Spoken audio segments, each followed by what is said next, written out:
Orang selalu ingat tekanan darah tinggi ni sebab makan garam yang banyak.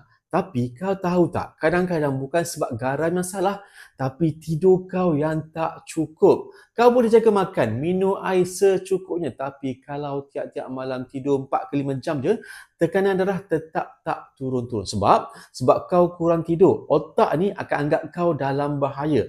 Hormon stres macam kortisol dan adrenalin akan naik. Saluran darah tu akan mengecut dan jantung akan pam laju.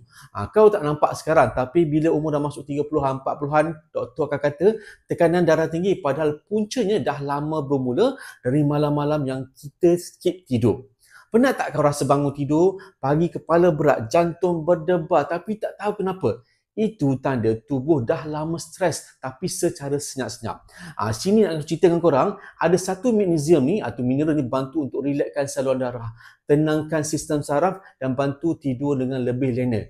Jadi kalau kau nak jantung tenang, darah pun stabil, pastikan tidur cukup dan cukupkan magnesium. Kau boleh dapat dari makanan real macam badam, biji labu, sayur hijau, oat atau pisang ataupun dark coklat. Atau nak mudah, dapatkan daripada suplemen magnesium bisglycinate untuk bantu dapat tidur yang lebih lena. Okay? Ambil tahu, usah keliru.